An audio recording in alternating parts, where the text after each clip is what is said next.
Israel और Iran एक बार फिर आमने सामने हैं और किसी भी वक्त इजराइल पर एक बड़ी स्ट्राइक कर सकता है ईरान। इस तरह की खबरें सामने आ रही हैं।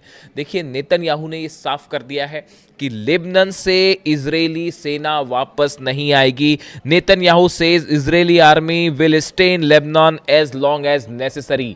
देखिए, ये डील की इस एमओयू की जो पहली शर्त थी वो यही थी कि लेबनान पर हमले रुकेंगे, लेकिन हमले नहीं रुके।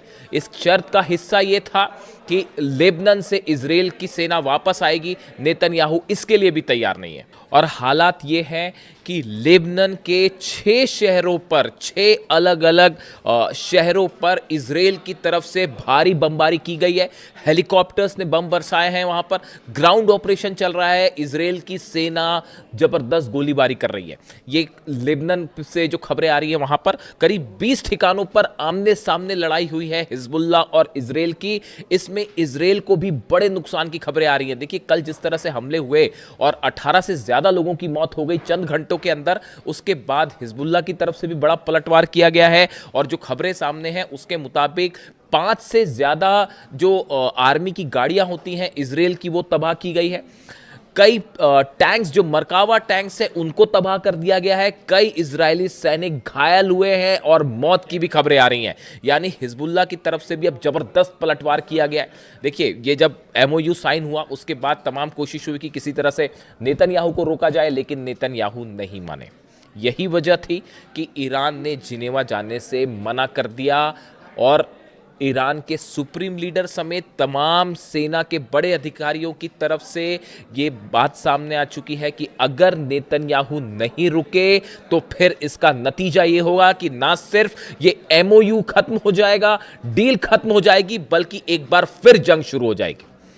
और नेतन्याहू के जो बयान सामने आए हैं, नेतन्याहू ने देखिए कल 2 बयान दिए। एक बयान मैंने आपको बता दिया कि हम किसी भी सूरत में लेबनान से इजरायली सेना बाहर नहीं आएगी। दूसरी बात जो कि बताया जा रहा है, उन्होंने डोनाल्ड ट्रंप को भी ये बात कह दी है कि इजराइल जो है अपनी सुरक्षा के लिए जो कदम उठाना चाहता है वो उठाता रहेगा, यानी कि हमले जारी रहेंगे। ये बात नेतन्याहू ने साफ कह दी है। अब इसके बाद देखिए, माना यह जा रहा है कि अब डील की स्थिति तो जो है, डील तो बड़ी दूर की बात है।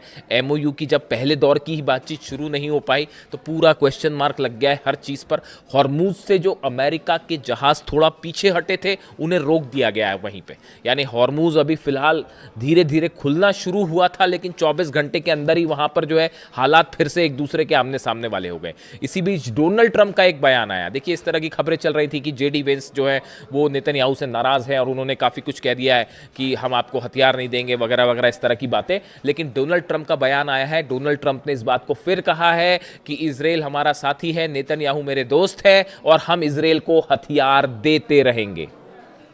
देखिए, ये बात तो है ही। हम हमेशा से आपसे कह रहे थे, मैं बार बार ये बात कह रहा हूँ, इस तरह की जो खबरें आ रही हैं कि ट्रंप और नेतन्याहू में कोई तनाव है, अमेरिका और इजराइल में कोई तनाव है, ऐसा कुछ नहीं है। जो कुछ भी हो रहा है, बड़े सारे एक्सपर्ट से मान के चलते हैं कि जो कुछ भी हो रहा है ये एक बड़ी रणनीति का हिस्सा है और एक बार फिर ईरान के साथ धोखा हो सकता है। इस बात के लिए आरजीसी तैयार है। देखिए, कल बीती रात, मुहर्रम का वक्त चल रहा है, बीती रात ईरान की सड़कों पर लाखों लोग जमा थे। चाहे तेहरान हो, चाहे तमाम अलग अलग शहर, और सब जगह से एक आवाज़ उठ रही है, लब्बैक या हुसैन। और पूरा ईरान एकजुट है और किसी तरह की, देखिए, एमओयू के पक्ष में तो वहाँ की जनता बाय एंड लार्ज थी ही नहीं।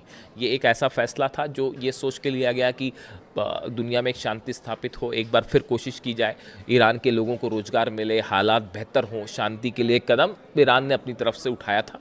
लेकिन एक बार फिर धोखा मिला, जिसको लेकर जो है बार बार यही बात कही जा रही थी। अब इन हालात में न सिर्फ ईरान की आवाम बल्कि वहाँ की लीडरशिप एक बार फिर बेहद गुस्से में, और बताया जा रहा है कि मुस्तफा खामेनी एक बार फिर कोई बड़ा फैसला कर सकते हैं इस एमओयू को लेकर। और इस बार अगर एमओयू टूटता है या डील के मामले में मामला आगे नहीं बढ़ता है तो ये फिर से जंग की तरफ ले जाएगा। लेकिन इस बीच देखिए, मैं आज छोटा सा जिक्र करना चाह रहा हूँ एक ऐसे मुद्दे का जो बेहद गंभीर है, और बताया जा रहा है कि एक बड़ा कोवर्ट ऑपरेशन शुरू कर दिया है बेंजामिन नेतन्याहू ने, मोसाद ने, इजराइल ने। ऐसा कई एक्सपर्ट्स बता रहे हैं। ऑपरेशन ऑक्टोपस नाम दिया गया है इसको। देखिए, ये दूसरे दिन 2 दिन पहले एक खबर आई, एक हमला होता है ईरान में। देखिए, ईरान के एक top nuclear scientist doctor Mehrdad की गोलियों से हत्या कर दी गई, उन्हें गोलियां मार दी गई और उनकी मौत हो जाती है। ये ठीक 2 दिन पहले की घटना है। मैं इस पे नज़र बनाए रखा था कि इससे क्या जुड़े अपडेट आते हैं, और अब ये बताया जा रहा है कि ये मोसाद से जुड़ा ऑपरेशन हो सकता है।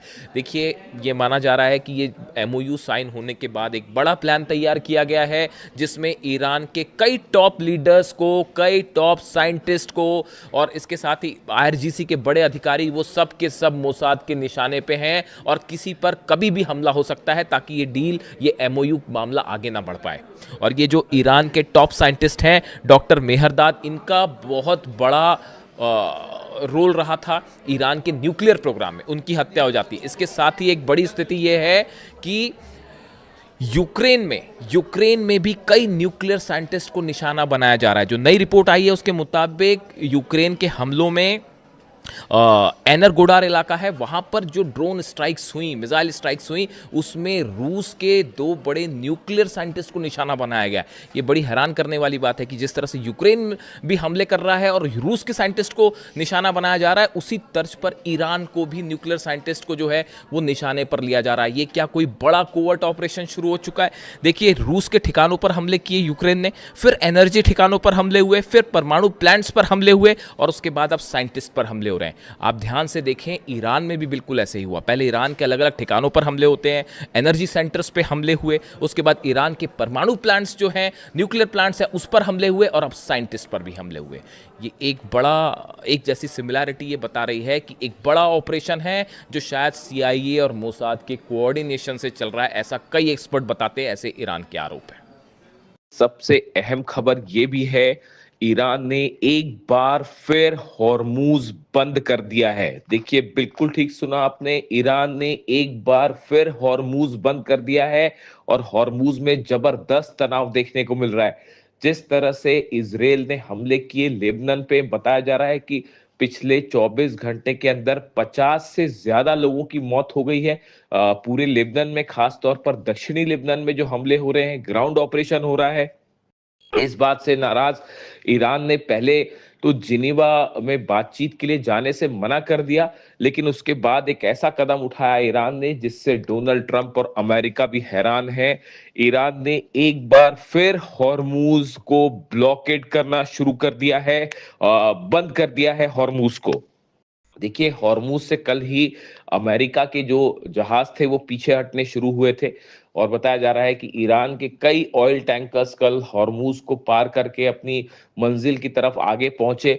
लेकिन जिस तरह से लेबनान पर हमले हुए, उस बात को लेकर ईरान खासा नाराज है, ईरान के जनरल नाराज हैं, और उन्होंने हॉर्मूज में एक बार फिर अपनी ब्लॉकेट कर दिया, उसे बंद कर दिया, और वहां पर जो है अपनी छोटी बोट्स जो है उसकी तैनाती बढ़ा दी है, अपने जंगी जहाजों की तैनाती बढ़ा दी है। यानी हॉर्मूज अभी खुले चंद घंटे ही बीते थे कि एक बार फिर हॉर्मूज बंद हो गया है, और आमने सामने स्थिति देखी जा रही है अमेरिका और ईरान की हॉर्मूज में।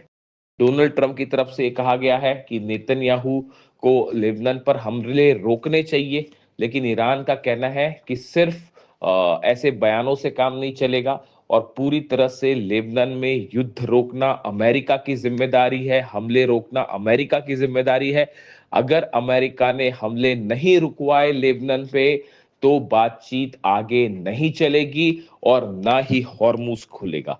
इस मुद्दे को लेकर, हॉर्मूज को लेकर अब एक बार फिर तनाव बढ़ता दिखाई दे रहा है, और बताया जा रहा है कि अगले 24 घंटे में ये तय हो पाएगा कि इजराइल और लेबनान, खास तौर पर हिजबुल्लाह के बीच जो हमले हैं, क्या वो जारी रहते हैं या वो किसी सीज फायर की तरफ आगे बढ़ते हैं। देखिए, नेतन्याहू पहले ही साफ कर चुके हैं कि हिजबुल्लाह पर हमला नहीं रोका जाएगा, इजराइल की सुरक्षा सुनिश्चित की जाएगी। लेबनान में जो जमीन पर इजराइल ने कब्जा किया है, नेतन्याहू उसे भी खाली करने के लिए राजी नहीं है, पीछे आने के लिए राजी नहीं है। ऐसे में ईरान और अमेरिका की बातचीत कितने दिन चल पाएगी, इसको लेकर अब बड़ा सवाल खड़ा हो गया है।